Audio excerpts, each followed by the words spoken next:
La libre antenne du catch, épisode 2. Allons droit au but, on s'est laissé sur des débats passionnants vendredi, c'est l'heure de continuer sans vaseline aucune.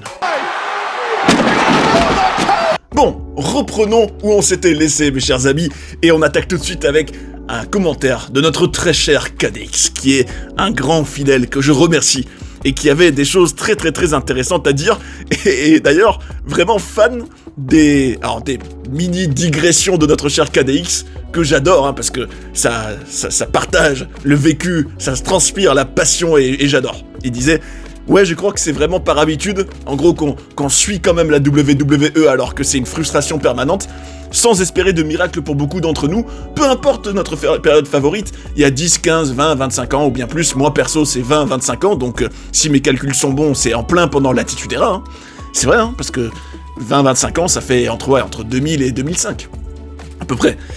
Bon, Attitude Era et début Ruthless Aggression, on s'est compris. Mais je sais que déjà, ça s'en rapprochera, je pense, jamais plus vraiment.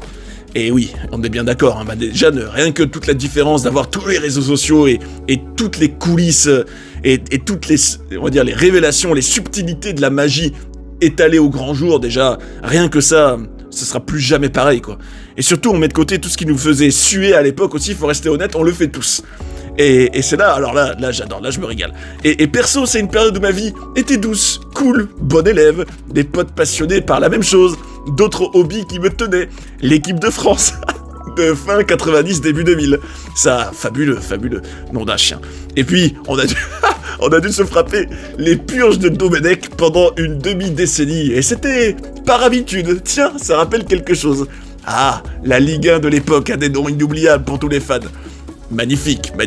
Ça, évidemment, bon, on n'est pas là pour parler de foot, mais je pourrais, KDX, parce que tout ce que tu dis là, ça me parle totalement, mais totalement. Et je te le dis, je préfère 100 fois les années auxquelles tu fais référence, avec les charmes de la Ligue 1 à l'époque Raymond Domenech, l'équipe de France de l'époque, et puis même le foot de l'époque, et pas que le foot, même tout ce qu'on avait à l'époque en termes d'identité, en termes de personnages, etc. Bon, pour le meilleur et pour le pire parfois, mais ça avait quand même, sur certains aspects, bien plus de charme qu'aujourd'hui. D'ailleurs, tu dis, la Ligue 1 de l'époque a des noms inoubliables pour tous les fans de l'époque, mais finalement, combien de LDC, Ligue des Champions, Aucune. Monaco, bah oui, l'épopée monégasque 2004, Et oui, ce qui a bien changé depuis, même si je t'incite KDX, mais je pense que dans ta sagesse, c'est déjà le cas, à ne pas tout réduire aux trophées et aux résultats. C'est vrai qu'on est dans une époque où on réduit tout à des données en quelque sorte très cyniques, où on dit oui mais ça ouais mais qu'est-ce qu'ils ont gagné, ou ouais mais ça qu'est-ce que ça a donné, ouais mais ou alors tel catcheur qu'est-ce qu'il a accompli par exemple. Ouais mais oublie pas les émotions que ça t'a procuré. C'est quand même ça ce que tu retiens et ce qui te captive dans ton âme et ce que tu garderas avec toi pour toute ta vie. C'est quand bien même un catcheur n'a en l'occurrence jamais été champion WWE ou que l'équipe de foot n'a jamais eu des énormes triomphes, que c'est pas pour autant que ça aura rien signifié dans ton cœur, quoi. Mais bon, je pense qu'on se comprend. Tu dis, donc forcément on voit ça avec un œil plus cynique, mais je parle pour moi, quelqu'un de mon âge peut avoir le parcours totalement inverse. En tout cas, très intéressant, ça j'adore avoir ce genre de coulisses sur... même ce que vous pensez, certains d'entre vous en tout cas, de l'évolution des choses globales, Là on part sur des grands débats de la vie, mais c'est passionnant, c'est vraiment passionnant. En tout cas, je te remercie, mon cher KDX, pour ce commentaire qui rappelle bien des souvenirs. Et oui, et d'ailleurs, tu me diras d'ailleurs pour quel club t'es toi, et les noms qui t'ont marqué ces années-là, dans la Ligue 1 et le foot et compagnie. Bon, évidemment, tu me dis 2004, je pense aussi à Drogba, l'épopée de l'OM en Coupe UEFA aussi, enfin bref, on pourrait en parler pendant des heures aussi. En tout cas, Maximilien Larguilet, merci pour ton commentaire, tu disais, il y aurait pas une odeur de réchauffé? Les Housseaux qui prennent parti pour Roman, Zayn qui pète les plombs, et la vision qui est maudit, Eman va se retrouver seul. Il va peut-être y avoir une sorte de fainéantise et reconstruction de la Bloodline Arrow, je m'avance peut-être un peu trop. Mais bon, vu leur logique, ça a vendu et ça va remarcher. La même erreur que de remettre WrestleMania dans la même ville 2 ans de suite. Alors là, il y a plusieurs éléments dans ce que tu dis. C'est vrai que je te soutiens dans l'idée qu'il y a une fainéantise. Là, si on repart une fois de plus, comme ça a l'air d'être le cas, avec des interactions entre Roman Reigns et les Usos, une sorte de reconstitution de la Bloodline d'antan, et que tout repose à nouveau sur ça, alors que ça c'était l'âge d'or, c'était il y a 3 ans, en quelque sorte. Je me dis, c'est un aveu d'impuissance de la WWE. En gros, on revient à ça parce qu'on y revient sans arrêt, parce qu'on sait rien faire d'autre. D'ailleurs, si tu regardes bien ce qu'ils font avec le Judgment Day, notamment, c'est exactement la formule de la Bloodline, mais en moins bien. C'est en gros, oui, on a un clan, ils ont l'air cool. Bon, le Judgment Day, c'est pas comparable à la Bloodline, mais dans l'idée, ils ont l'air cool. Il y a des tensions, il y a... là, en l'occurrence, contrairement à ce que dirait Kylian Mbappé, il y a pas de tension, hein. Non, là, il y en a des tensions, il y en a, et ça finit par mener tôt ou tard à des trahisons, comme c'est le cas pour Baylor et Mysterio, là, pour ce que ça vaut, et c'est une formule qui reproduit sans arrêt. La vision, c'est exactement pareil, hein. Je me rappelle encore très bien, il y a un an, dire sur la chaîne, regardez, là, t'as Breaker, Rollins, et t'as Heyman qui a donc trahi Roman et Punk, mais tout ça... tôt ou tard, ils vont se clasher entre eux, ça mènera à du Rollins Breaker probablement, et c'est exactement ce qu'on est en train d'avoir. Donc finalement, ils reproduisent une formule encore et encore et encore, et c'est vraiment malheureux. Oui, Maximilien, oui, il y a une odeur de réchauffé, mais parce qu'ils n'ont aucune créativité, ni plus ni moins. En tout cas, j'enchaîne, et je tenais à souligner le commentaire de ma chère Sarah, qui disait « J'adore ce format idéal pour finir la semaine. » Merci Sarah, t'es une tigresse, et je remercie, et tout le plaisir est pour moi. En tout cas, Eric Titor après disait « Allez, va les brasser dans le ring un peu. Contre qui choisirais-tu de combattre ?» Alors ça, voilà une question que j'ai vraiment pas vu venir, et qui est vraiment marrante. Enfin, si je comprends bien ta question, hein, Eric, je pense que tu me demandes contre qui t'aimerais croiser l'épée, en quelque sorte, dans le ring, qui t'aimerais affronter. Écoute, bon, évidemment, je ne prétends pas être catcheur ni quoi que ce soit, hein, mais ce qui est certain, c'est que j'aurais bien plus de niaque et de motivation si je suis contre quelqu'un que j'apprécie pas du tout en tant que personnage, évidemment, hein, parce que j'ai jamais rien contre les êtres humains derrière les catcheurs, et par exemple, ce serait un plaisir pour moi de tataner un Johnny Gargano, par exemple, et ça me ferait bien rire en plus. Mais ça, voilà, bon là, on rigole, mais respect quand même aux catcheurs et aux êtres humains, et puis surtout, toujours faire la distinction entre l'être humain et le personnage, parce que c'est pas parce que je trouve qu'un tel est une crevette sans charisme qui pue la loose que pour autant je rejette l'être humain qu'il est et que je ne respecte pas son parcours. Voilà, c'est important de le souligner. Commandant Shepard, j'ai envie de te dire, garde à vous. Tu me dis, Orton devrait vous faire une 2020. Je le trouve sous-coté ce Orton.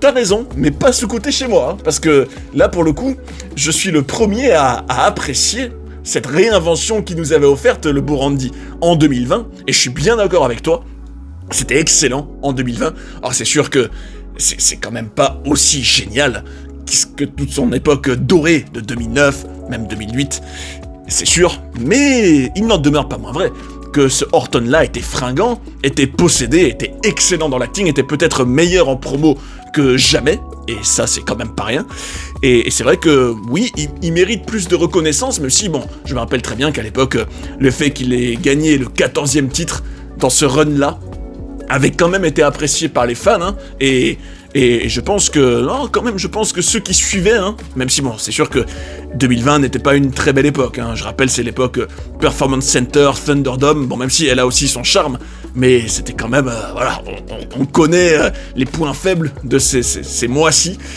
mais mine de rien, Orton, j'avoue, hein, je suis le premier à le féliciter pour ça, c'était complètement réinventé.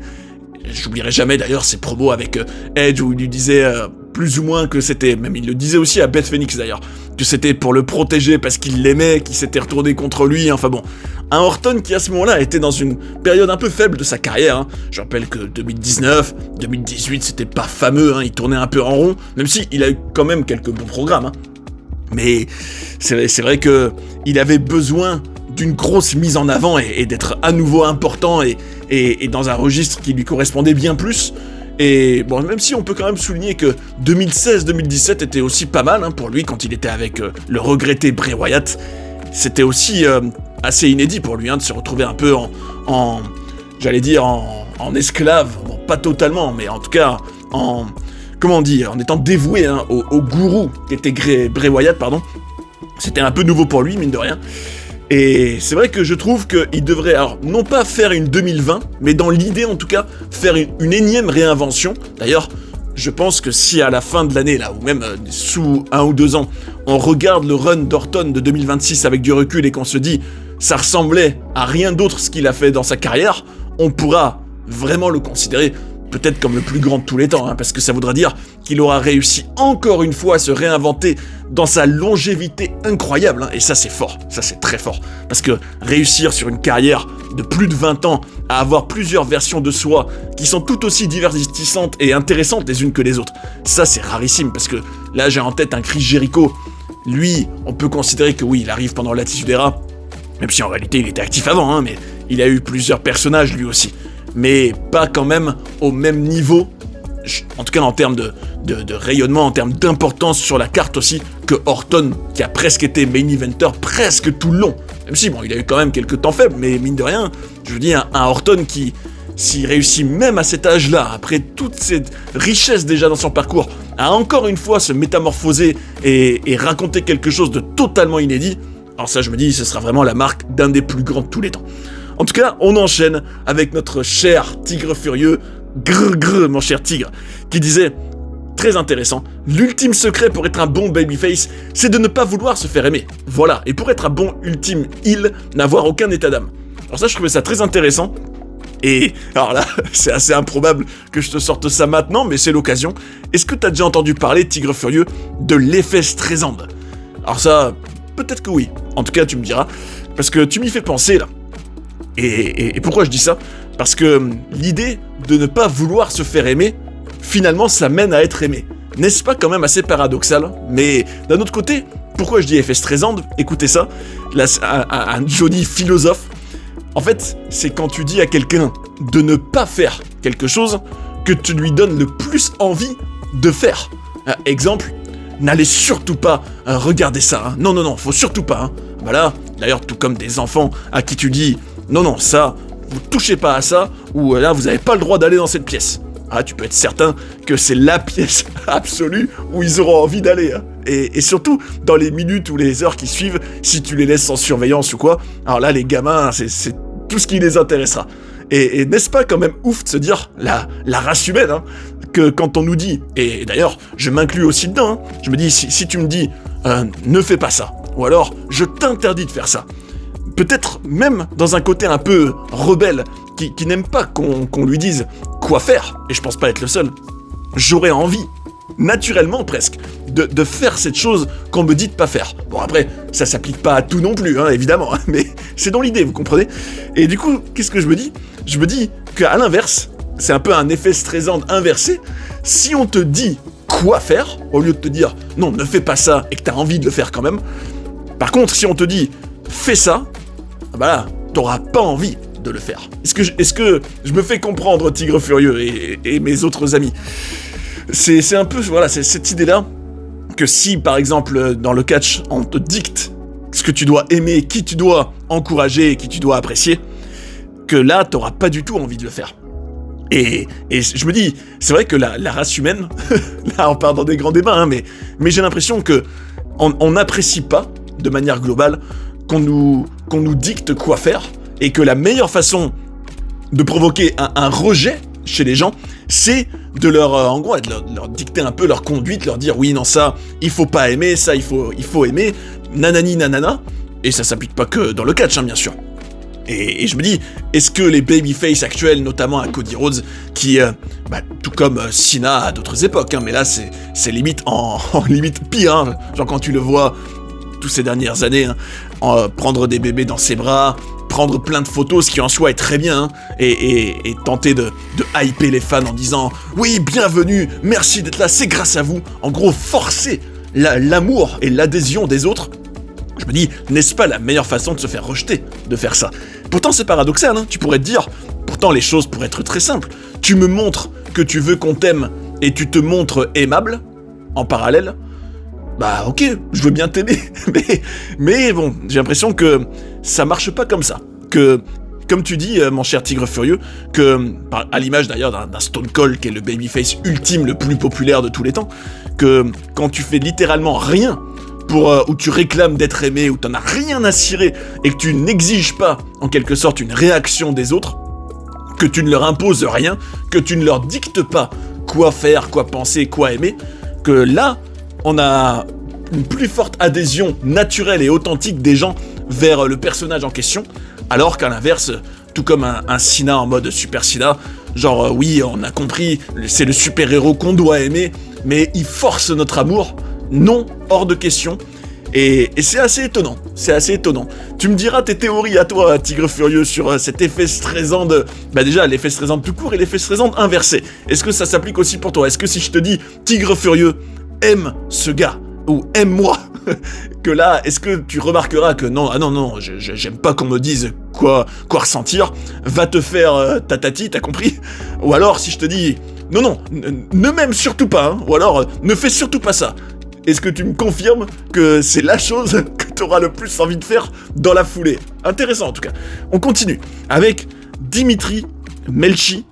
Mais en tout cas, merci Dimitri pour ton commentaire qui disait « J'ai le pronostic pour WrestleMania. Concernant Orton et Cody, j'opte pour une victoire de Cody, tout en sachant que je n'aime pas Cody. Mais il va garder le titre, donc victoire pour Cody. » Et là les gars, on va retrouver notre bon psychopathe Randy Orton qui sera tellement déçu de ne pas avoir remporté son 15e titre qui va nous éloigner Cody du ring avec son coup de pied qu'on attend toujours, le fameux pun kick, pour qu'ensuite le titre soit vacant, car beaucoup en ont marre de Cody champion, même Triple, bon là, tu l'avais renommé, bon on va l'appeler Triple Bus, je le sais, voilà pour mon pronostic, t'en penses quoi? Oui, en gros, tu penses que il irait encore plus péter un câble que ce qu'il a déjà fait du coup, parce qu'Orton, je rappelle quand même que le heel turn, ça y est, il est dans la boîte, hein. Ça, heel turn dans le sac. C'est vrai, parce que là, je me dis, alors, il faudrait qu'il franchisse un cap supplémentaire au moment de perdre contre Cody à WrestleMania, mais ça impliquerait que d'ici là, il soit pas déjà en mode psychopathe total, hein, parce que là, on en est clairement pas loin. Hein. Là, au rythme où vont les choses, je me dis, est-ce qu'ils pourront réserver le pun kick pour un WrestleMania, ou pour une attaque, d'ailleurs... Voilà un petit pronostic que je ferai qui va un peu dans ton sens. Si c'est bel et bien Cody qui gagne à WrestleMania, et si en plus il reste babyface, ce qui serait une erreur absolue de faire gagner Cody en babyface contre Orton à WrestleMania, la meilleure façon de le faire huer et de le faire détester Cody. Si ce scénario arrivait, en tout cas, je dirais que dès le Raw du lendemain, enfin du surlendemain puisque ce serait la nuit 1, on aurait une attaque radicale en mode pun kick, même si bon, ils sont quand même pas à Raw, donc ce serait plutôt à SmackDown. En tout cas, dans la semaine qui suivrait WrestleMania, là, je miserais une petite piécette sur une attaque psychopathe de Randy Orton. C'est vrai. Mais là, tu me fais réaliser, mon cher Dimitri, que quelle erreur ce serait de faire gagner Cody en babyface. À la limite, faire gagner Cody, mais qu'il y ait un double turn, c'est la seule façon de pas sortir embêté pour les officiels de la WWE, de ce match, parce que imagine Cody, à la manière d'ailleurs de la clim que c'était le finish du 41 l'année dernière à Las Vegas aussi, avec l'intervention de Travis Scott, Cena qui la joue en mode dirty et qui gagne d'une façon anticlimatique au possible. Moi qui étais après dans le déni pendant 15 minutes à me dire mais c'est pas terminé, c'est pas possible. Je me dis, bah là, de la même manière, se retrouver avec un Cody en babyface qui gagne de manière assez traditionnelle contre un Orton qui aurait probablement toute la arène acquise à sa cause, alors là, c'est la meilleure façon de créer une fin de soirée anticlimatique au possible. Et s'ils sont un peu malins, ils le verront arriver et ils se diront, on peut pas terminer avec un Cody qui gagne en babyface. Si ça arrivait, il faudrait dans la foulée quelque chose qui console en quelque sorte les fans, peut-être donc le pun kick dès ce moment-là. Imagine, Cody gagne à WrestleMania. Orton, qui après, ils vont peut-être pour se serrer la main, à Cody qui dit « Excuse-moi, t'es quand même mon mentor, je t'aime quand même », et Orton qui ferait peut-être croire à une réconciliation avec Cody, mais qui là le dégommerait pire que jamais, et dès le SmackDown suivant, titre vacant, Cody blessé pour X mois. Et franchement, c'est très bien possible. En tout cas, on verra ce qui va arriver, mon cher Dimitri. Mais je prie vraiment qu'il fasse pas le choix de la facilité de la victoire de Cody en babyface, ce serait vraiment terrible. Allez, je convoque Thierry à la barre, qui disait « Merci Johnny pour ton professionnalisme. Merci à toi pour ton commentaire, Thierry. Personnellement, je déteste Randy Orton en heel. J'aurais préféré que Cody Rhodes fasse un heel turn que l'inverse. Oui, sur ce qu'ils auraient dû faire, ça je suis d'accord, mais quand même, oh Thierry, tu peux pas dire que... Enfin bon, après chacun ses goûts, hein, je respecte. Orton en heel quand même, c'est là où il a toujours été le meilleur quand même. J'espère que Cody va le tabasser et conserver son titre à WrestleMania 42, et ensuite, j'arrête de regarder définitivement la WWE. C'est mort depuis la retraite de Cena.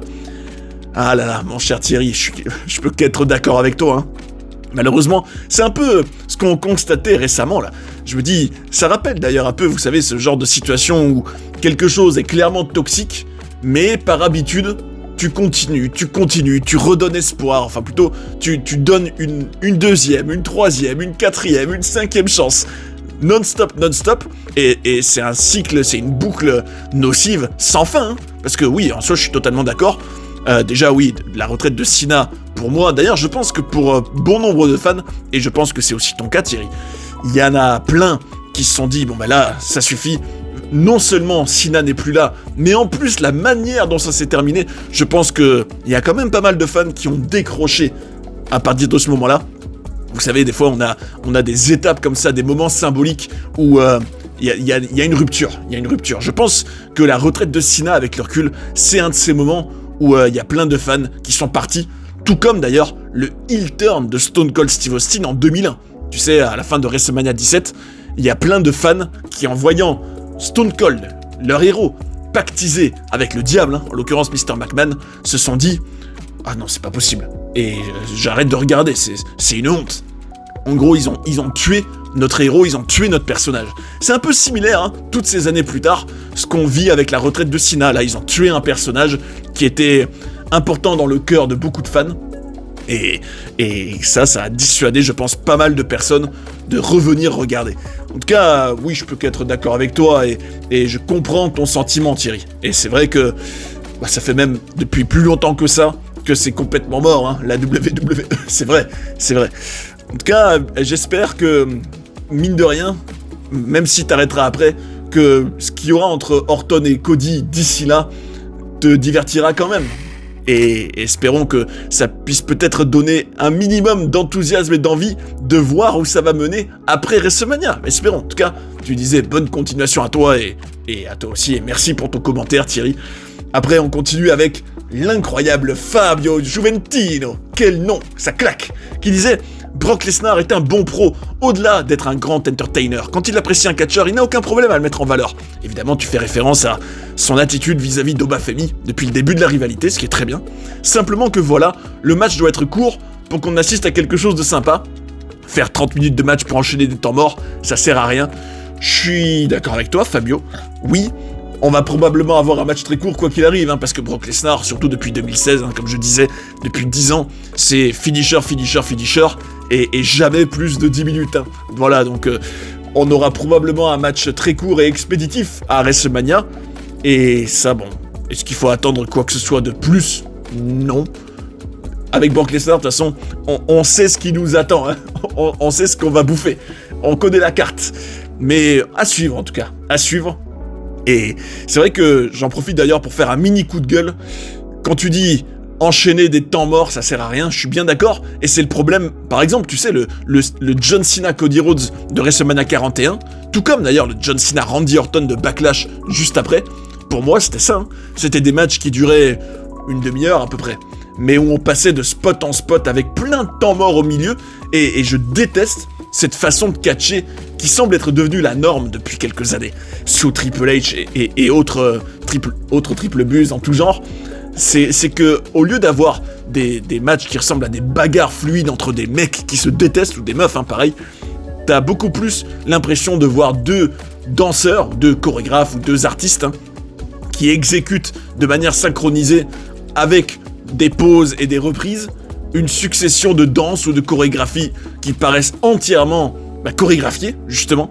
T'as beaucoup plus l'impression de voir ça que de voir des vrais tatanes, quoi. Et ça, c'est exactement ce que je m'étais dit face aux deux matchs que je t'ai cités. Je me disais, mais là, c'est en gros, ouais, on fait ce spot, on reste allongé 10 minutes, on fait le spot suivant, on se synchronise, on fait bien le spot ensemble.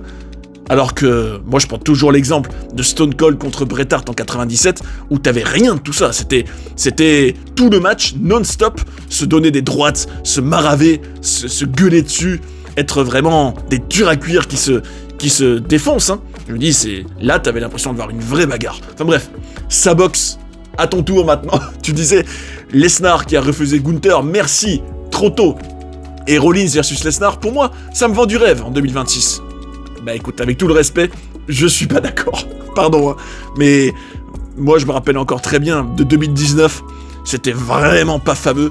Même 2015, hein, ils avaient déjà eu, même si c'était mieux en 2015, parce que je préférais le Rollins de cette époque-là, en mode heal avec sa mallette. Mais ouais, 2019, oh là là là, surtout que Rollins était babyface, tout comme il l'est devenu là maintenant. Oh non, ça me donne vraiment pas envie personnellement. Mais bon, je respecte, hein. Même si c'est moins cohérent que la vision avec Paul Heyman contre la vision, enfin bon. Là, en tout cas, je souligne quand même l'idée que là tu disais que Lesnar a refusé Gunther, et on va en parler. Gunther, c'est vrai que c'est hallucinant que, à l'heure où je vous parle en tout cas, Gunther, qu'est-ce qu'il fait à WrestleMania? On sait pas.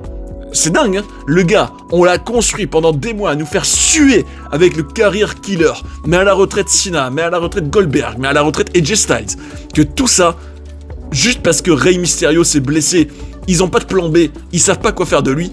Je dis, mais c'est que vous êtes des guignols absolus, hein. Vous savez pas anticiper, vous avez pas de plan B, vous avez pas d'autres histoires à raconter qu'un catcheur qui doit mettre à la retraite. En gros, là, sous prétexte qu'il y a personne qui peut mettre à la retraite, on fait plus apparaître Gunther à Raw et on fait rien avec lui. Je me dis, mais c'est que t'es vraiment bidon, hein. Aucune inspiration, vraiment des gros tocards, hein. En tout cas, j'espère qu'ils vont respecter Lesnar. Le catch n'est pas non plus de mettre tout le temps des nouveaux au top, c'est aussi du divertissement et de l'excitation. Oui, je suis d'accord, mais là, en l'occurrence, si Lesnar battait Obafemi à WrestleMania, ce serait pas bon du tout pour Obafemi, hein. Lui, premier match important, premier match vraiment, WrestleMania déjà, rien que ça, et même nouvelle génération, il faut absolument qu'Obafemi batte Lesnar, hein. Obligé. Ne pas refaire l'erreur d'Omos en 2023. Tu dis, Lesnar est la plus grosse attraction du divertissement sportif, comme un McGregor, Mike Tyson ou Jordan, c'est comme ça. Oui, je suis d'accord avec toi qu'il est spécial, et que on ne veut pas manquer ses matchs et ses apparitions. C'est vrai, c'est indéniable qu'il a encore cette aura, mais je pense malgré tout que là, c'est pas à Lesnar de gagner. En tout cas, justement, là on enchaînait avec What's My Name, merci pour ton commentaire. Mais c'est quoi ton droit alors? Qui disait donc voilà, où est Gunther? À quoi ça a servi son fameux push? Qui va-t-il affronter d'intéressant à Mania? Totalement, c'est bien ça toute la problématique, mon cher What's My Name. C'est que là, ça a littéralement servi à rien, hein, tout ce qu'on avait avec Gunther. Si tu crées, même si avec uniquement des matchs en PLE, parce que dans les weekly, depuis, pour moi c'est du vide, hein. Ce qu'on a vu avec Gunther, au mieux, c'était quelques promos où il disait « Oui, j'ai fait taper Cena comme une petite catin ». À part ça, qu'est-ce qu'il a fait? Rien, aucune histoire, rien d'approfondi, rien de développé. Donc je me dis, tout ça, depuis encore pire, hein, depuis fin décembre, avec la victoire contre Cena là, et le fameux tap-out, je me dis, tout ça, entretenir cette pseudo-hit pour Gunther en tant que heel, pour le fait qu'il ait mis Cena à la retraite de cette façon-là, que tout ça mène à rien à l'instant T, quel échec. Et je me dis, Triple H là, j'espère, mais bon, je me fais pas d'illusions, trop d'ego pour le reconnaître, et encore moins publiquement, qu'ils réalisent, déjà que créativement ils sont bidons, parce que sous prétexte qu'il y a une blessure, Gunther n'a plus rien. Et pourtant je suis pas fan de Gunther, hein, mais je me dis, c'est une honte qu'il n'y ait pas de continuité pour lui au moment le plus important de l'année, WrestleMania, après tout ce qu'ils nous ont gavé avec Gunther depuis des mois. Je me dis, mais c'est hallucinant. Déjà, voilà, mais je pense pas qu'il aura la lucidité de s'en rendre compte, mais surtout, est-ce que tu réalises, What's My Name, est-ce qu'on peut considérer que Gunther et Cody Rhodes, bien sûr, c'est les deux mecs que Triple H a élus, a choisis, qui sont ses chouchous ultimes depuis 2024, on va dire, pour être vraiment ceux à qui on donne tout, hein.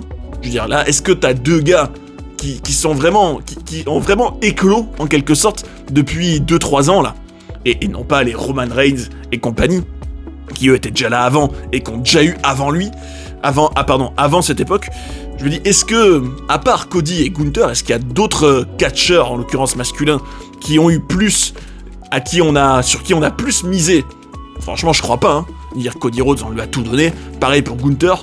Et quand tu réalises la situation début 2026 où, soi-disant, les deux gars que Triple H a clairement choisis comme ses chouchous, à qui il allait tout donner pour devenir en gros les nouveaux main eventers, quand tu vois qu'il y a un gars qui est dans l'indifférence totale, qui est même pas utilisé, à l'instant T en tout cas, pour WrestleMania, et que l'autre est complètement rejeté par les fans en tant que babyface, je me dis, les projets Cody et Gunther sur 2-3 ans sont des fiascos absolus. Faut se rendre à l'évidence, au bout d'un moment.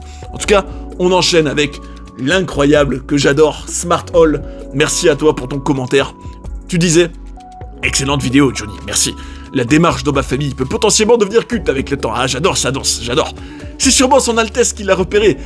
N'en déplaise aux petits navos et autres napoléoniens qui ne jurent que par l'affreux Baylor et le risible J. des McDonough. Ah, on est bien d'accord, on est bien d'accord. D'ailleurs, est-ce que tu te souviens, WrestleMania 39, l'incroyable entrée de l'affreux Baylor avec sa fumée violette là, n'est-ce pas la pire de tous les temps? Enfin bref, une question, comment booker Oba Femi jusqu'à son premier titre mondial? Contre qui peut-il le gagner?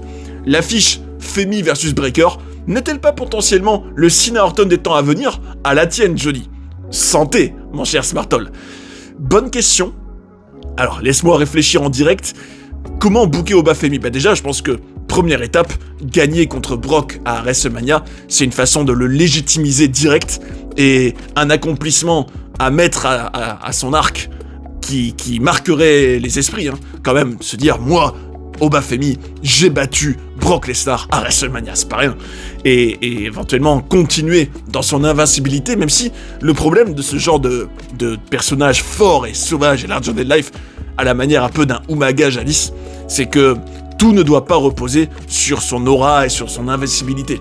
Par exemple, il faudrait pas que, à partir du moment où Oba Femi perd pour la première fois, en tout cas dans le roster principal, que d'un coup il perde son intérêt ou qu'on le néglige.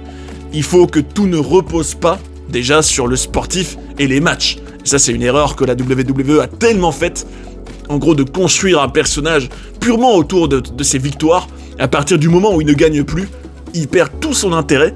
Ça, c'est pas bon du tout. Donc, je mets en garde la WWE sur ce point-là, que Oba Femi, il faut raconter plus avec lui.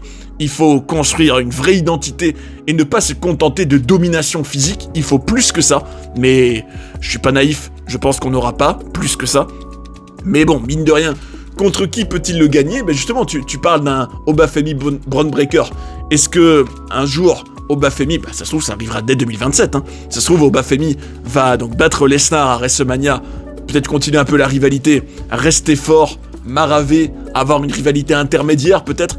Bon, ça je le sens arriver, mais d'un côté j'espère pas, mais ça se trouve Oba Femi va devenir l'ennemi qui combat la vision pendant des mois, tout comme d'ailleurs ils avaient fait combattre Cody Rhodes pendant des mois contre le Judgment Day en 2023, avant de revenir aux moutons les plus importants vers WrestleMania, la conquête du titre, et qu'à ce moment-là, Bron Breakker soit peut-être, exemple, champion poids lourd, si Bron Breakker avait par exemple battu Roman Reigns à SummerSlam, ce qui est aussi très probable, et que dans la foulée, donc t'as un Breakker champion poids lourd peut-être à l'automne 2026, un Oba Femi qui feud avec la Vision, puis qui gagnerait le Rumble début 2027, et qui aboutirait donc en fin de compte, dans un an, à WrestleMania 43, à Oba Femi qui défie Bron Breakker pour le titre, peut-être. Ça, scénario quand même assez réaliste et assez probable, mais est-ce que j'en serais fan personnellement? Moi, pour le coup, je pense que je militerais plus pour qu'un Oba Femi gagne le titre dans un vrai passage de témoin. Je pense que ce serait bien plus symbolique, par exemple, si pour le titre il affrontait un Roman Reigns, ou voire même un Cody Rhodes, qui serait champion à ce moment-là, et que, de manière très très très symbolique, il les batte, il les terrasse, et qu'il le valide officiellement en disant, écoute, tu m'as battu, t'es prêt à prendre le témoin, et que son succès, du moins son sacre le plus important, le premier vrai titre, que ce soit plutôt contre un gros nom dont il prend la succession, plutôt qu'un Bron Breakker peut-être. Donc c'est vrai que dans ce sens-là, ce serait facile de faire Oba Femi Roman Reigns, et pourquoi pas aussi un Oba Femi Cody Rhodes. D'ailleurs, il y aurait une petite histoire, puisqu'ils s'étaient donc affrontés, on s'en rappelle, au Saturday Night Main Event de décembre de la retraite de Cena.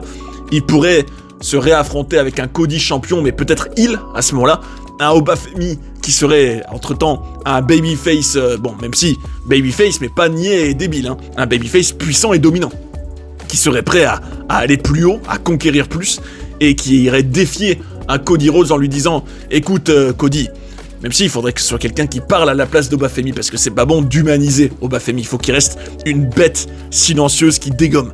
Mais si quelqu'un lui disait à sa place, par exemple, Obafemi a encore en tête votre match en décembre 2025, et en plus ce match-là ne s'était pas vraiment terminé, il n'y avait pas eu de vainqueur légitime, donc il est temps de donner une suite à cette histoire.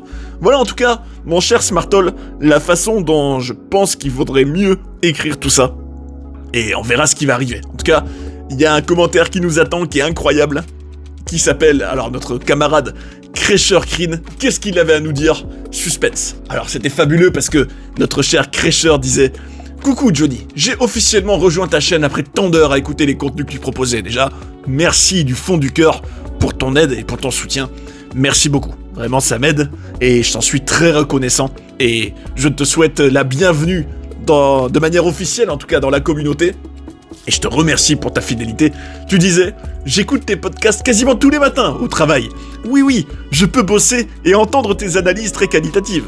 C'est toujours un régal de suivre tes audios. Merci, mais j'espère que je te déconcentre pas, Crasher Kreen. Attention, hein. En tout cas, tu disais, concernant l'affiche Femi Lesnar, la WWE a pris la bonne décision d'écouter ce que les fans voulaient, même si j'ai trouvé peu crédible qu'Oba couche la bête avec autant d'aisance lors du dernier Raw. Mais c'est vrai que je suis d'accord avec toi, Crasher. Je pense que le problème d'Obafemi Lesnar jusqu'à présent, c'est que, déjà, si tu vois Obafemi faire toutes les prises de son arsenal et tout ce qu'il est capable de faire à Lesnar avant WrestleMania, et ne pas garder tout ça pour le moment où ça compte le plus, déjà, qu'est-ce qu'on va montrer de nouveau et d'inédit alors à WrestleMania si Obafemi, entre-temps, il a déjà fait tout ce qu'il était capable de faire à Lesnar? Je me dis, c'est un peu bête d'être parti dans ce côté-là, où c'est Obafemi qui terrasse Lesnar direct.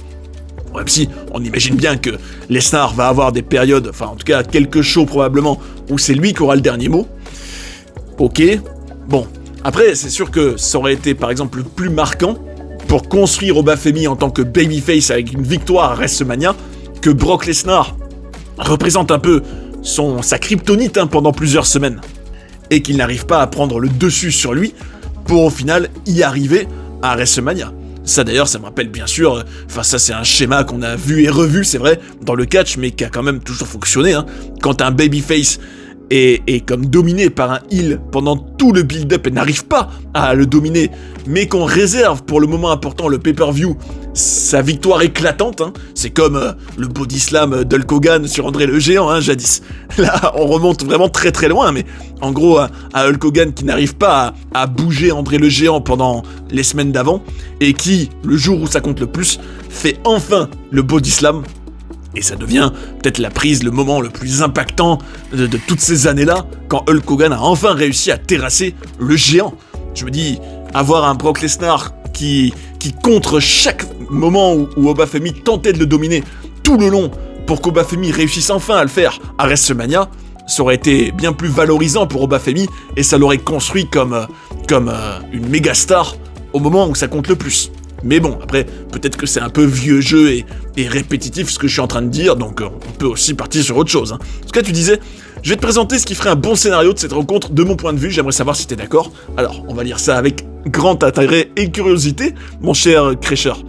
Tu disais, une victoire d'Obafemi établirait ce dernier en tant que nouveau phénomène, on est d'accord, et permettrait à Brock de se remettre en question et revenir plus tard avec la ferme intention de détruire tous ses prochains adversaires, revenant en tant que killer et prétendre même à un dernier titre. Donc un Brock qui aurait eu la rage d'avoir perdu contre Obafemi. Oui, pourquoi pas. Un Brock féroce et revanchard. Ça, c'est vrai qu'on n'a jamais eu ça. Un Brock qui se remet en question, qui s'humanise un peu dans le sens où il est excédé par une défaite et que le personnage revient plus enragé et cruel que jamais et vengeur. Ce serait inédit pour Brock, c'est vrai. Et les deux ressortiraient gagnants de ce résultat, et ça nous changerait de voir un nouveau talent se faire encore une fois défaire par un vétéran. Ah oui, non, ça, c'est exactement ce que je redoute, Crasher. Non, il ne faut surtout pas qu'Obafemi se fasse dégommer à WrestleMania et que Lesnar ait le dernier mot, parce que là, tu tues dans l'œuf, toute la crédibilité et le push d'Obafemi en faisant ça. Maintenant, c'est aux officiels de la WWE de trancher, ils sont bien payés pour le faire. C'est bien vrai, Crasher. En tout cas, je partage tes craintes et je milite pour ce que tu proposes. Oui, il faut favoriser une victoire d'Oba et en profiter peut-être pour réécrire un peu le personnage de Lesnar, c'est vrai. En tout cas, on continue, donc encore merci, mon cher Crasher, et on continue avec Waterloo. Un bon jeu de mots, ça, Waterloo. Clairement, entre les tickets qui ne partent pas, des storylines buildées sous Frozen, bon, en gros, qui sont froides. Triple H obligé de faire croire qu'il se fait spam par des célébrités, oui, ça c'était pathétique d'ailleurs, et qu'il se fasse désirer vraiment, il m'insupporte. Et j'ai bien l'impression que les bookers ont pris la décision de push Oba contre leur volonté. Alors ça c'est intéressant ce que tu dis. Donc toi ta théorie, c'est que malgré la volonté de ne pas le pusher alors, de Triple H et certains, il y a quand même eu un contre-pouvoir, ou peut-être une lutte interne, où on a quand même poussé pour mettre Obafemi en avant. Ça, je sais pas. Vraie question. Ça, on n'a pas les infos. Mais par contre, je suis d'accord avec toi que c'est clairement pathétique. Déjà, cette pub en quelque sorte qu'il y avait eu, où t'avais plein de célébrités qui réclamaient d'être sur la carte de WrestleMania. Un Triple H d'ailleurs, ce qui était très ironique, qui disait à un moment « Oh là là, elle va être longue cette route vers WrestleMania » et qui avait l'air d'en avoir marre. Ce qui, quand tu le sors de son contexte et que tu te dis « regarde la réalité de ce que tu nous offres », était malheureusement prophétique. Mais bon, comme je dis, ils ne font que récolter ce qu'ils ont semé depuis des années, mon cher Waterloo, c'est vrai. En tout cas, on revient à notre ami Maximilien Larguilet qui disait « Le fait de passer un système de PLE a tout changé avec les achats de pay-per-view. Il fallait toujours augmenter le niveau, il fallait vendre le pay-per-view, en plus de remplir la salle, prendre plus de risques. Les weekly servaient à vendre les pay-per-view, donc à l'heure actuelle, pas tellement de différence entre le PLE et les weekly. » Totalement d'accord, Maximilien. Et ça, crois-moi, je le déplore parce que ça a tué l'intérêt pour les weekly et pour les pay-per-view, ce système-là. Et en réalité, c'est même pas PLE, c'est le système même du WWE Network en 2014 qui a tout changé. Parce que à partir de ce moment-là, au lieu de payer plusieurs dizaines de dollars pour avoir le pay-per-view mensuel, t'avais un système d'abonnement beaucoup moins cher, auquel donc il fallait inciter les gens à aller s'abonner, ils devaient aller aller se connecter, créer leur compte, s'abonner au network et pouf, après ils s'étaient engagés, enfin même si pas d'engagement forcément non plus, mais t'as compris l'idée, c'est beaucoup plus simple. Une fois que t'as convaincu les gens de s'abonner au WWE Network, après ils sont dans la poche et t'as pas besoin chaque mois de les inciter à dépenser plusieurs dizaines. D'ailleurs, c'était un aveu d'impuissance en réalité, ce WWE Network, si tu regardes bien. Parce que oui, c'est sûr que c'était tout un système qui correspondait à la tendance des grandes plateformes à la Netflix. D'avoir son propre network, oui, ça s'inscrivait dans une tendance et c'était en réalité bien mieux d'avoir aussi tout un catalogue à disposition avec tous les shows du passé, ce qui était fabuleux et une chance inouïe. Mais d'un autre côté, ça mettait le présent, les officiels de la WWE dans le présent, dans une situation de confort où, vu que quoi qu'il arrive, les gens s'étaient abonnés au network, même si le plus dur était de les inciter à le faire, d'où aussi l'idée qu'ils l'ont fait pour WrestleMania 30, à l'époque, de lancer le network à ce moment-là.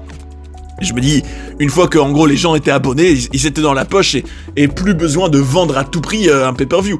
Et on est bien d'accord mais ça, et d'ailleurs, tout comme d'ailleurs les deals avec les chaînes payées à l'avance, où quoi qu'il arrive, ils sont engagés pour X années contre plusieurs milliards de dollars, sans exigence de résultats en contrepartie, je me dis, mais ça aussi, c'est la mort, c'est la facilité absolue. Et c'est tout le problème, Maximilien, de la WWE actuelle, c'est qu'ils ne sont plus obligés de vendre chaque mois, ils ne sont plus obligés de performer non-stop pour donner envie aux gens de dépenser plusieurs dizaines de dollars chaque mois. Même si tu pourrais me dire, ouais, mais ESPN, il y a quand même un système de pay-per-view, en quelque sorte, et c'est vrai, D'ailleurs, on se rappelle que, de ce qu'on a pu entendre, les bruits de couloir, qu'ESPN n'était pas content des chiffres de la WWE, ce qui montre bien qu'ils ne se font plus suer à trouver des façons de donner envie chaque mois aux gens de claquer plusieurs dizaines de dollars pour s'abonner, etc. C'est vrai, mais tout ce système est très mauvais, En gros, s'ils étaient contraints chaque mois de performer et de donner l'intérêt, de donner la curiosité aux gens et l'envie, la motivation de dépenser des sous pour les regarder, tout irait bien mieux. C'est vrai. Là, par exemple, Netflix, tu te dis, quoi qu'il arrive, ils sont engagés pour plusieurs années, même si les audiences sont à suer dehors, ils vont quand même continuer et il y a un engagement à tenir. Et ça, je rappelle qu'on avait entendu, c'était, vous savez, l'ancien scénariste Vince Russo, là, que j'adore par ailleurs, qui avait dit qu'il avait eu une discussion avec un cadre de la chaîne USA sur, vous savez, c'est là où était diffusé Raw pendant des années et même où est diffusé SmackDown, hein, aux États-Unis, avec qui il avait parlé et qui disait, mais enfin, en gros, Russo disait au cadre de USA, non mais attends, t'es en train de me dire que t'as pas mis de contrepartie ou d'obligation de résultat dans ton contrat, dans votre contrat avec la WWE? Parce que c'était en gros le cœur du problème. Vous aviez un cadre de USA qui disait à Vince Russo qu'est-ce qu'on peut faire. En gros, il l'avait sollicité pour avoir son avis sur comment améliorer les audiences. Et Russo s'était étonné que ce cadre du USA, et probablement que c'est aussi le cas de Netflix et d'autres, hein, qui ne se soient pas souciés du fait d'inclure une clause dans leur contrat qui pousse à le remettre en question s'il n'y a pas un minimum de résultats. Et ça c'est la bêtise des diffuseurs aussi. Hein. Enfin bref, on continue. Michael qui disait « Quand le monstre rencontre la bête, quelle affiche !» Et oui, Oba Brock. Une victoire, Oba certainement, même s'il y a un petit quelque chose qui me dérange, Lesnar est quand même celui qui a réussi à faire tomber Undertaker à WrestleMania. Encore une vidéo qui régale nos oreilles, Johnny, merci. Merci à toi, Michael. C'est vrai que Lesnar, justement, c'est ce qui lui donne encore plus de prestige et de crédibilité d'avoir accompli ça. Donc, une victoire d'Oba Femi contre Lesnar à WrestleMania n'en aurait que plus de valeur, hein, même si, attention Michael, je tiens quand même à te rappeler que depuis sa victoire contre le Taker à WrestleMania, il a quand même, regarde, on fait dans l'ordre, 2015, ça devient un triple threat, il y a le cash-in de Rollins, bon, donc c'est pas lui directement qui met en avant quelqu'un à WrestleMania 31, mais le 32, bon, Dean Ambrose, c'était un match un peu random qui servait à rien. Le 33, bon, Brock gagne contre Goldberg, ok. Le 34, on sait tous que c'était censé être Brock qui met en avant Roman, mais que les plans ont changé en cours de route. Et 2019, là, il met en avant Rollins. Donc, il perd déjà à WrestleMania en 1 contre 1 officiellement. Et il donne donc le feu de son héritage à Rollins, hein, ce jour-là. C'est vrai, il lui transmet le témoin. Et après, si tu prends dans l'ordre, 2020, il fait pareil avec Drew. Après, on le voit plus. 2022, en quelque sorte, ils réussissent enfin à faire ce qu'ils ont toujours voulu faire, à savoir Roman qui bat Brock à WrestleMania. Après 2023, Omos, ça servait à rien. Et on avance dans le temps, 2024, 2025, et on arrive, ça y est, on arrive au présent, au Bafemi. Hein. Donc, c'est vrai que ce serait pas la seule fois que Brock mettrait quelqu'un en avant à WrestleMania. Mais bon, j'espère que ce sera avec plus de réussite cette fois-ci. En tout cas, on continue avec, What's My Name, qui, alors, on revient à toi, mon cher What's My Name. C'est que, alors déjà, tu avais critiqué, on s'en souvient, l'inutilité de Gunther en ce moment. Tu disais, tout est fait avec une fainéante écriture, un booking qui va dans tous les sens et pas dans les bons. Tout est fait au dernier moment, tout est quasiment prévisible, aucun suspense sur les affiches de match. Totalement vrai. Mais de toute façon, comme je dis, il book... il y a une expression que j'aimerais retrouver là, qui reflète parfaitement l'état d'esprit qu'on palpe dans leur booking. En gros, l'idée qu'ils font tout au fil du vent. En gros, les tickets vendent pas, allez, on change tout. Allez, ça, non, les gens rejettent, on part dans un autre sens qui a rien à voir. Enfin bon, c'est vraiment, de manière très très très incohérente et pas moult créative. Quelle est la construction des matchs de championnat par équipe? Inexistante. Le championnat des États-Unis, aucun intérêt. Et j'en passe. Et oui, tout ça, c'est purement du sportif. Hein. Tout est fait pour créer des moments chocs. Exactement, ce segment entre Oba et Lesnar ne déroge pas à la règle. C'est vrai. Tout est fait pour pouvoir attirer des pigeons gros, et oui, grâce au buzz, et aux influenceurs YouTube et sur les réseaux, pour faire vendre des places pour un pic qui s'annonce très prévisible. C'est vrai, là, ton analyse, je la partage à 1000%.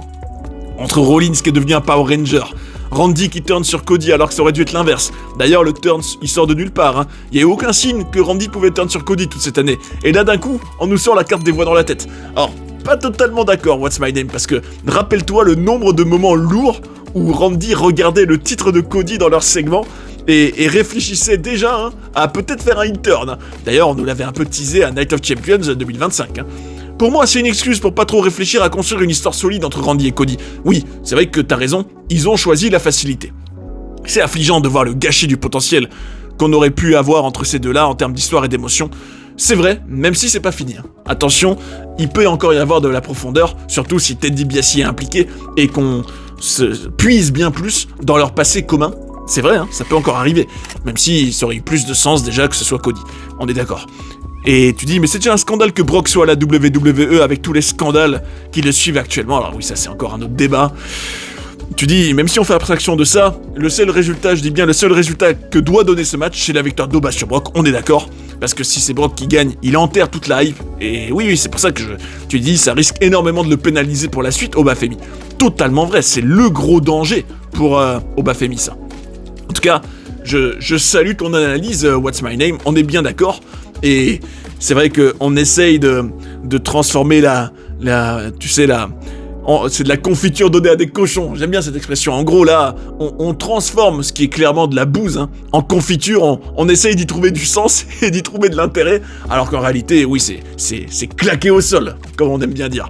En tout cas, Eddie Softon avait des mots très cash, mais qui reflétaient bien ce qui ne va pas dans la WWE actuelle. Tu disais, la WWE et les autres compagnies aussi ont tellement uniformisé le style de catcheur, style Rollins, Punk, Hangman Page, Daniel Bryan, avec pirouette, saut, poids standard, style indie, que d'autres profils ne sont pas acceptés, tels que des colosses par exemple.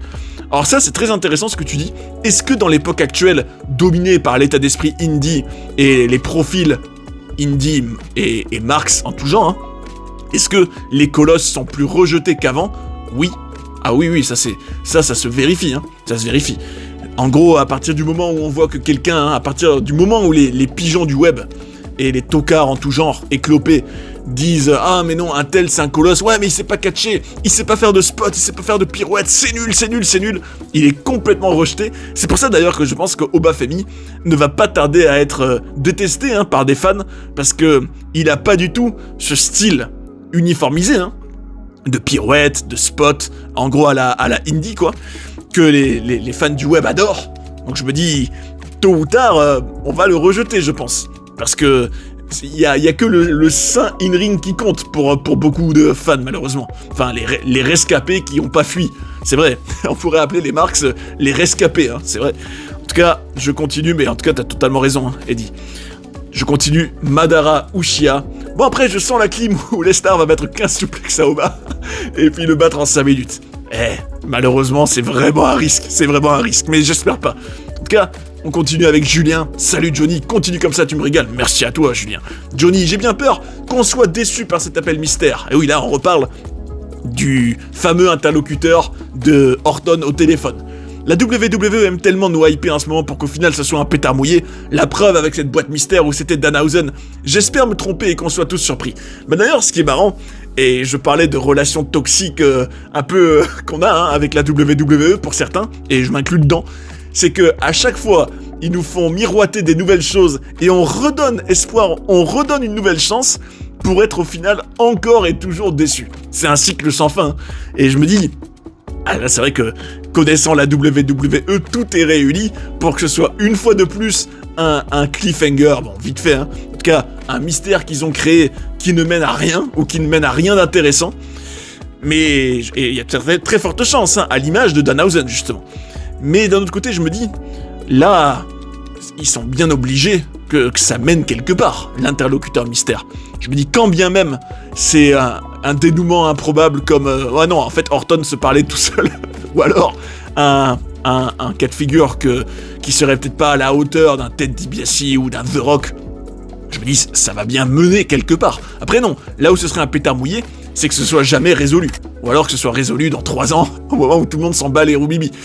À suivre, en tout cas à suivre, mais je suis bien d'accord qu'il y en a marre de ce mécanisme sur lequel la WWE se cache, sous lequel ils se cachent plutôt, en créant des mystères quand ils savent pas quoi faire et qui sont démunis, qui, tout comme un homme masqué à War Games, ou le nombre de fois où t'as homme masqué par-ci, homme masqué par-là, qui est l'adversaire mystère, voilà, et ça c'est des mystères ponctuels qui font saliver les naïfs, hein, et peut-être que je suis aussi un peu naïf, pendant quelques jours ou quelques semaines, mais qui tombera dans l'océan de l'oubli sous quelques jours, hein, si c'est pas bien fait. En tout cas, je continue avec notre ami Majid, qui disait « Salut Johnny, j'ai l'impression que j'analyse avec toi, tellement tes analyses sont intelligentes et lucides. » En tout cas, un Johnny humble, mais qui te remercie pour tes mots gentils.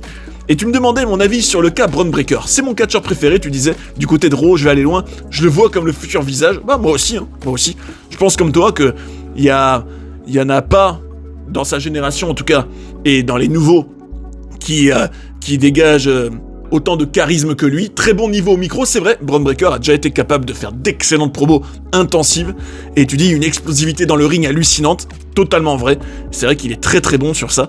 Et non, franchement, Majid, je vais te dire, je pense que... alors tu me demandes mon avis, bah je suis fan hein, de Bron Breakker. Moi, ma seule inquiétude, c'était de voir ce que Bron Breakker allait valoir face au plus gros nom. Exemple, si Bron Breakker se retrouvait dans un 1 contre 1 contre Brock Lesnar par exemple, est-ce qu'il aurait les épaules, est-ce qu'il aurait la légitimité et la crédibilité à ce moment-là de vraiment paraître dans la même catégorie qu'un Brock Lesnar. Mais bon, ça dépend tellement de l'usage qu'on fait de lui.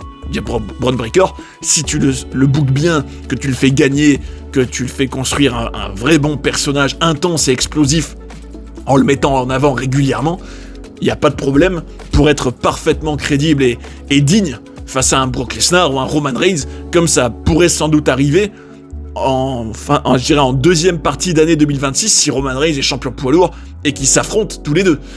Je me dis, ouais, franchement, je crois en Bron Breakker pour être digne à ce moment-là. Après, c'est tellement dépendant du booking, et c'est aussi dépendant, malheureusement, de la condition physique et des blessures, hein, parce que regarde, là, Breakker, bon, on entendait aux dernières rumeurs qu'il pourrait peut-être catcher à WrestleMania, ce que j'espère pour lui, parce que il aurait vraiment tout à perdre de ne pas catcher à WrestleMania, alors que pendant 1 an, tout ça était censé mener à un match de premier plan à WrestleMania pour lui. Hein. Le fait que l'année dernière, il rejoint la Vision, c'était censé être un niveau suivant pour mener à son explosion en solo, évidemment. Je me dis, là, rater un WrestleMania, le moment plus important, ce serait vraiment pas de bol pour lui. Hein. Pas de bol, mais c'est pour ça que ça dépend aussi d'autres facteurs, hein, tout ça, malheureusement. En tout cas, je continue et je te remercie pour ton commentaire, Majid, et sois rassuré, je vois aussi un grand potentiel en lui. Mais tout n'est pas entre ses mains, et il y a aussi une part d'aléa de la vie, hein. Mais si tout se passe bien pour lui, évidemment, il peut devenir le visage sans problème, ça on est bien d'accord. KDX maintenant, mon cher KDX, tu te demandais pourquoi pas Ric Flair pour l'interlocuteur mystère. C'est vrai, et d'ailleurs, pile au moment où tu l'écrivais, a priori je le disais. Si c'est juste un détonateur pour son heel turn et qu'il soit pas hyper impliqué, juste quelques apparitions à des moments clés, pourquoi pas? Dans la notion de famille, pourquoi forcément celle du sang? C'est vrai que Ric Flair pourrait sans problème, comme tu dis, être cohérent, hein. Il est lié quand même à Orton, ne serait-ce que par leur passé, c'est vrai, hein. Et il pourrait lui rappeler qu'il est un des créateurs d'Orton, totalement d'accord. Puis c'est vrai que la famille Flair est aussi une des familles royales du catch, hein, et qui considérerait Randy comme un de ses propres fils, oui, ça pourrait s'écouter, KDX, totalement d'accord. Sinon, pourquoi pas Triple H lui-même? Et oui, et ça, il me semble avoir dit cette théorie, hein. Le fait que Triple H se retourne peut-être contre Cody Rhodes, son poulain qu'il aurait trahi, ou du moins qu'il aurait déçu, et il se verrait comme une figure paternelle d'Orton. Oui, de toute façon, il l'est, hein. Il est un mentor d'Orton, hein. Orton a été le premier à le dire en interview à de multiples reprises. Et après, alors là, par contre, ta théorie, ça j'y crois un peu moi, hein, quand tu dis, et attention, ça me vient comme ça, mais ça va chercher loin, et si l'interlocuteur était Matt Cardona ou slash Zack Ryder, c'est vrai que ce serait quand même sacrément ouf que le gars qui vienne de dégommer en weekly ait été en réalité son interlocuteur, ce qui est complètement absurde. Surtout que, je rappelle que au moment où, dans le dernier SmackDown, là, enfin l'avant-dernier, au moment où il disait au téléphone Randy, oui, t'inquiète, je vais réparer ça, il venait quand même de manquer de respect à Cardona juste avant, et ça a mené à ce qu'il explose Cardona dans le dernier segment quasiment du show. Je me dis, si c'est Cardona qui lui demandait de réparer ça, pour au final... je me dis, ça aurait vraiment aucun sens. Hein. Mais bon, une folle théorie. Bon, je comprends tes arguments, hein. Tu parles du fait qu'il faisait partie de la Familia à l'époque. Et tu dis que oui, il pourrait, s'il se joue Orton dans un double rôle, qu'il le manipule en téléphone, ouais. En gros, que ce qui se passe actuellement, Cardona qui se fait déglinguer, est en fait clairement dans le plan, oui, que ce soit un grand stratagème, peut-être une chicane manufacturée, comme on dit. En gros, que tout est fake. Qu'il amène Orton exactement là où il veut qu'il soit, en gros. Après, je pense que Cardona a pas non plus trop les épaules et la crédibilité pour représenter une figure qui dominerait Orton, ou du moins qui lui donnerait des ordres. Ça, j'y crois pas. Je me dis, quand même, Orton, c'est pourquoi tirer écouter un gars qui est il me semble plus jeune, plus petit, moins crédible, moins d'accomplissement. Je me dis, et moins de crédibilité tout court. Pourquoi il irait l'écouter? Tu vois, je me dis, ça a aucun sens. Mais bon, si c'est le cas, alors là, t'auras vraiment été un génie, mon cher KDX, parce que, franchement, ça aurait été le truc le plus imprévisible et improbable de l'histoire, peut-être. En tout cas, je lis ta toute dernière théorie aussi, où tu te demandais, et si c'était Mohamed Hassan? Et, Mohamed Hassan, ça fait longtemps qu'on n'a plus entendu parler de lui. Bah lui, on se rappelle d'ailleurs, si ça t'intéresse, peut-être que tu l'as déjà vu, KDX, j'avais fait une vidéo sur la chaîne, où on se replongeait dans la fameuse rivalité entre Hassan et l'Undertaker, C'était très très très intéressant. En tout cas, ta théorie pour justifier le fait que ce serait peut-être Mohamed Hassan, l'interlocuteur mystère, c'est que tu disais, il lui rappellerait qu'en 2005, la même année durant laquelle Orton a été battu par l'Undertaker, lui a dû subir les foudres du Phenom, c'est vrai, ils ont partagé ce même adversaire à l'époque, c'est vrai, 21 ans plus tard, et tu disais, en gros, tu trouvais du sens en disant que c'est ce qui a mis fin prématurément à sa legacy, pourtant pleine de promesses, et oui, mais ça, on sait que en réalité, c'était lié à tout un contexte et des maladresses créatives de la WWE, en réalité, c'est vrai. Mais bon, ça peut s'écouter. Et surtout, tu disais, ils avaient le même âge, ça ferait un peu d'eux des frères. Mais après, bon, même si, bon, je suis ouvert à toute folle théorie, évidemment. Mais le problème, c'est que pourquoi Hassan voudrait que Orton s'en prenne à Cody Rhodes? Est-ce que ce serait uniquement par esprit de vengeance vis-à-vis d'un passé commun? Après, tout peut s'écouter, KDX, c'est vrai. Tant que ça mène quelque part, moi je serais fan. Tant que c'est pas abandonné en cours de route, ou qu'on nous fasse l'oublier, cet interlocuteur mystère, on verra bien. En tout cas, comme tu dis, je crois qu'on va chercher loin, ça va finir en boîte mystère, en GM anonyme, et on l'aura dans le... On a compris. J'espère pas, mais c'est vrai que quand on les connaît, il y a très fortes chances. Et justement, pour conclure, notre ami, alors MXM, acerbe, qui disait qu'il avait plusieurs théories, sans référence à Austin Theory bien sûr, sur qui serait l'appeleur mystère, comme tu dis. Alors tu disais General Manager anonyme, bon là tu disais ok je troll, mais ça j'espère pas. Après tu disais Wyatt Six, ça d'ailleurs, c'est vrai que je parle très rarement d'eux, je l'avais fait il y a quelques mois, déjà en déplorant, ça il me semble que c'était au printemps 2025, que j'avais déjà été excédé de voir que les Wyatt Six, ça menait à rien, qu'on faisait honte à l'héritage de Bray Wyatt, le regretté Bray Wyatt que j'adore. Je me dis, c'est vrai que c'est une honte qu'il soit cantonné, ce clan-là, à des rivalités purement sportives, sans intérêt dans la division tag team, alors que, au moins en tout cas le frère, Bo Dallas, Uncle Howdy, ce serait un des seuls actuels qui pourrait, ne serait-ce que par son identité, apporter un peu d'innovation et de fraîcheur à des storylines. Ça d'ailleurs, je regrette, et il me semble qu'en 2025, je l'avais déjà voulu. Bon, ça a évidemment mené à rien, mais par exemple, un Uncle Howdy pourrait sans problème représenter une sorte de personnage qui hante des babyface, qui les fait explorer des côtés plus sombres de leur histoire. Par exemple, j'avais déjà imaginé un Cody Rhodes à l'époque, hanté par la perte de son titre, qui se fait un peu bouger par Uncle Howdy, qui lui rappellerait son passé, qui l'approfondirait, et ça aurait été passionnant, je pense, si c'est bien raconté, au moins. Mais évidemment, ça n'a mené à rien, les Wyatt Six ne servent strictement à rien créativement, et une fois de plus, même si ça passe un peu inaperçu, j'ai l'impression, toutes ces promesses et toutes ces attentes qu'on pouvait avoir au moment où les Wyatt Six étaient de retour, où on nous parlait de ça, on nous disait « Ah oui, on prolonge l'héritage de Bray, nanani nanana », en fait ça a mené à rien, ils servent à rien, créativement c'est complètement en laisser-aller complet, Et une fois de plus, la WWE a choisi un peu le buzz du moment en disant « Ouais, regardez, Bray Wyatt, on lui rend hommage, il y a une suite ». Et au final, ça montre bien que tout ça, c'était que de la poudre de perlimpinpin qui nous ont pris pour des cons, et qu'ils n'en avaient pas la moindre intention de faire quoi que ce soit de digne, et de créatif et de profond vis-à-vis de Bray, que c'était que des belles paroles, puisque, on voit bien dans leurs actes qu'ils ont rien fait en termes d'efforts créatifs pour eux, et c'est bien nul, et ça m'écœure humainement, ça me donne envie de leur claquer la tronche par terre, vraiment. Tu dis aussi, Tati Nati, ça que ce soit une interlocutrice.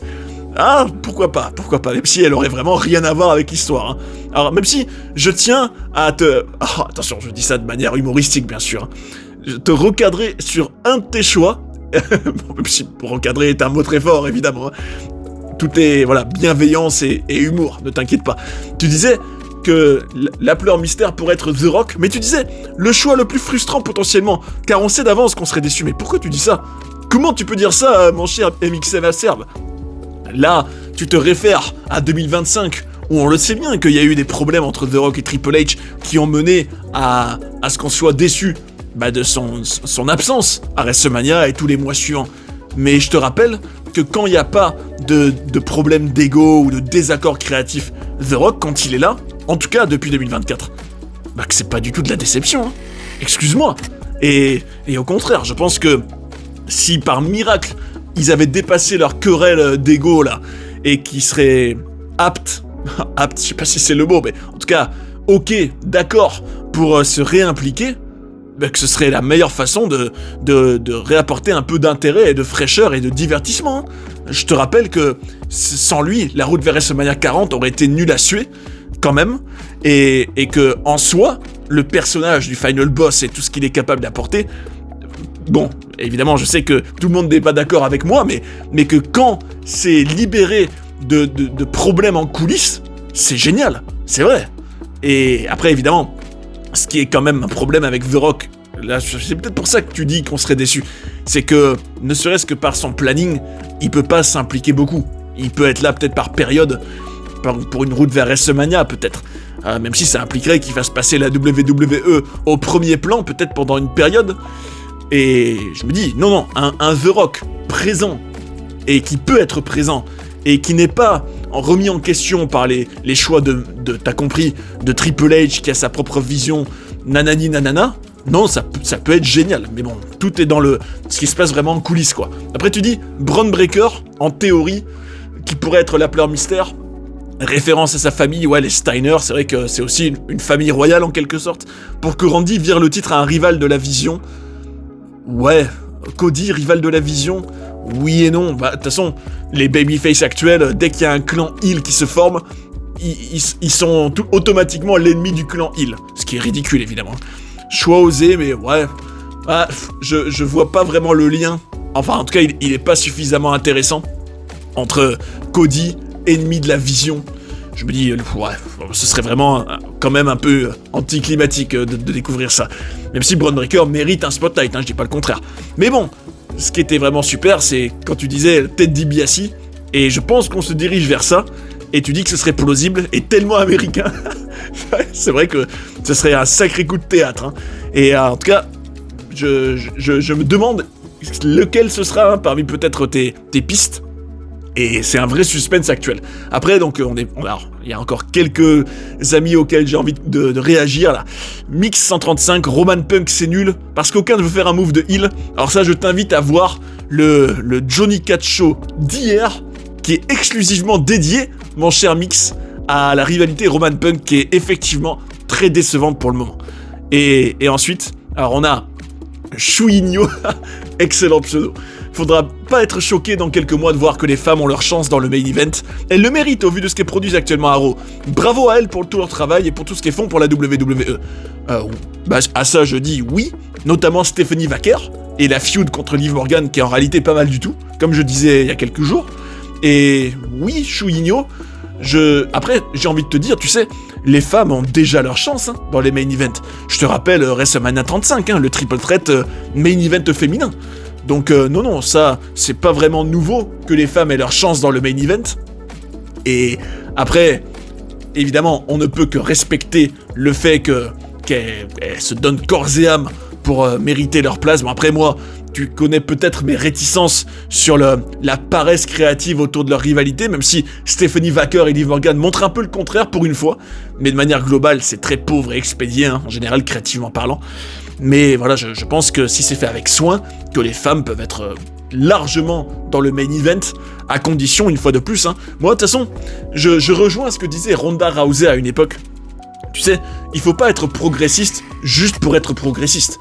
Genre, en gros, sous prétexte que t'es une femme, allez, t'es une femme, c'est le progrès, je te mets en main event. Non, je rappelle que Ronda Rousey avait dit, j'en ai rien à cirer de, oui, la parité homme-femme, nanani nanana. Non, si, et t'es une femme, mais que tu rapportes plein d'argent, bah tu vas dans le main event parce que tu le mérites, parce que tu rapportes de l'argent, non pas parce que t'es une femme. Et ça, je rejoins totalement cette vision. Il faut pas mettre les femmes en main event parce que tu veux paraître progressiste et que tu veux te dire « Ah, c'est la modernité, on met les femmes en main event, c'est nouveau, ça change du passé. » Non, si elles le méritent pas, qu'elles restent où elles sont. C'est vrai. Par contre, si, à l'image d'une Stephanie Wacker et d'autres qui ont mérité par leurs efforts, par leurs personnages, par leurs histoires, par l'intérêt qu'elles suscitent d'être dans le main event, alors là, oui, on les met. Mais le seul critère, comme pour tout d'ailleurs, hein, doit toujours être le talent, le mérite, l'intérêt que ça suscite, et de faire les choses pour les bonnes raisons. Genre, ne mets pas une femme en main event de WrestleMania parce que tu te dis, ouais, c'est une femme, c'est nouveau. Non, mets-la en WrestleMania en main event parce qu'elle l'a mérité et parce qu'elle est digne de ça. Uniquement. Le seul critère, ça doit être ça, c'est tout. Et si t'as cette mentalité-là, déjà, ça sera bien plus sain. Donc, à suivre. En tout cas, on conclut cette fois-ci pour de bon avec mon cher Smartol. Ah, Smartol, qui parlait lui aussi de match féminin. Et tu dis, à propos de Liv contre Stephanie, que c'est un match féminin qui est réellement féminin à la WWE. Un terrain glissant, mais sur lequel je te rejoins, et je l'assume. Tu disais, avec quelques lettres en majuscules, que Wacker a un talent incalculable, très talentueuse, précise dans le ring, ultra charismatique. Bah, de toute façon, je te rejoins, hein. J'ai fait l'éloge de notre chère Stephanie Wacker tout récemment. Morgan est un peu niaise, voire attardée sur les bords, mais je la préfère à beaucoup. N'en déplaise aux nabos et autres napoléoniens soldats de clavier. Ah, je t'adore, Smartol, vraiment, tu me tues. Mais, écoute, ce que je vais te répondre, c'est que oui, Wacker et Liv Morgan est une rivalité déjà plus féminine que beaucoup.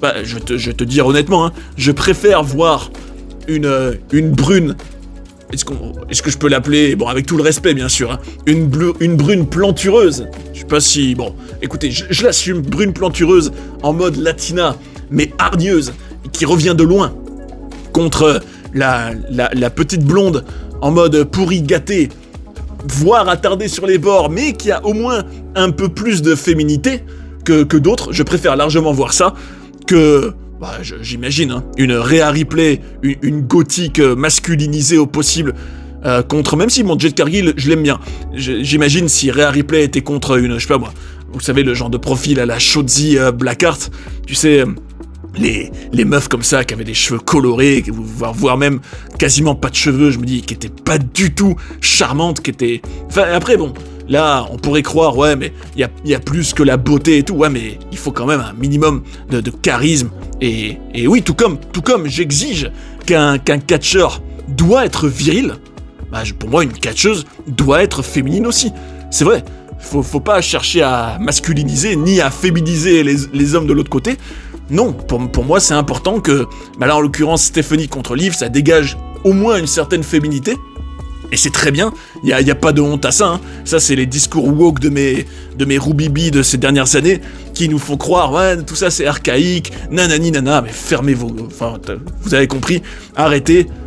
D'ailleurs, je tiens aussi à souligner que même dans les pseudo-périodes rétrogrades de la WWE, bah, par exemple, je me rappelle que, parce qu'elles l'avaient mérité par leur charisme et par leur talent, que Trish Stratus contre Lita avait été main event de Monday Night Raw il y a bien longtemps, et elles l'avaient mérité à la sueur de leur front, et d'ailleurs, être féminine et charismatique ne les a pas empêchées aussi d'être ultra talentueuses, aussi bien dans le ring qu'au micro, hein. Donc, non, pour moi, pour moi, c'est très bien comme ça. C'est très bien comme ça. Et la WWE, de toute façon, je me dis, ils vont peut-être finir par comprendre que choisir des profils qui font... Bon là, il faut vraiment que je me calme, mais bon, en tout cas qui font saliver, qui vont lécher les babines à des éclopés du web derrière leur clavier, c'est pas le bon choix, que même pour attirer plus le grand public, les familles, les enfants et les adultes aussi, qu'ils ont tout intérêt à miser beaucoup plus sur des Stephanie Wacker qui parlent bien plus, hein, au grand public, hein. Le grand public aime ce genre de femmes fortes, féminines, charismatiques, badass, c'est très bien. Je pense que le grand public adhère plus à ce genre de profil qu'à, je sais pas moi, une crevette avec des cheveux violets. Bon, là, j'ai en tête par exemple Candice LeRae, vous savez, la meuf de Gargano. Je me dis que le grand public connecte bien plus à une Wacker plutôt qu'à une Candice LeRae qui est plus le profil que les geeks peuvent bien aimer. Mais voilà, mais il y a bien que eux, ils sont bien les seuls qui peuvent saliver sur ça. Enfin bref, ne soyons pas hypocrites, le physique ça compte, encore plus dans le catch, enfin surtout dans le catch en l'occurrence, ça compte, et c'est important. Et oui, il faut quand même ne pas ressentir du dégoût et du rejet face à en l'occurrence des catcheuses, et c'est la même situation pour des hommes, hein. Pour moi, excusez-moi, mais voir un Johnny Gargano, justement, là, le couple Gargano-LeRae prend très cher, mais c'est mérité. Excusez-moi, mais quand je vois un Gargano, par exemple, je me dis, bah non, là, face à lui, je ressens quoi? Rien, de désintérêt, de la banalité, et je me dis, bon, rien à cirer de lui, et c'est en grande partie physique. Donc, ne soyons pas hypocrites, le physique doit être un critère très important dans le catch, ça l'a toujours été, et ça doit pas changer. En tout cas, mes amis, sur ces sages paroles qui feront probablement sauter au plafond certains, mais venez en débattre, hein. Venez me donner tort. Tant que c'est fait avec respect et maturité, j'en serai heureux, et je réagirai même dans le prochain Johnny Catch Show à ça. Si votre commentaire le mérite. Mais en tout cas, vous avez été très nombreux à commenter et à réagir, et je vous en suis très reconnaissant. C'était passionnant, je me suis régalé, et j'espère que vous aussi. Et un grand merci à tous ceux qui ont partagé leur passion, vous êtes les meilleurs, vous êtes des tigres, et un grand merci. Et espérons qu'on ait encore plein de choses à commenter et à partager et à analyser toutes ces prochaines semaines. Merci mes amis, et à très bientôt. D'ailleurs, si vous avez envie de découvrir des documentaires sur des personnages incroyables ou d'apprendre plein de coulisses et de controverses de la WWE, j'ai tout ce qu'il vous faut ici. J'espère que vous avez passé un bon moment devant cette vidéo et je vous invite à rester sur Johnny Catch pour en voir d'autres. A tout de suite. And that's the bottom line, 'cause Stone Cold said so.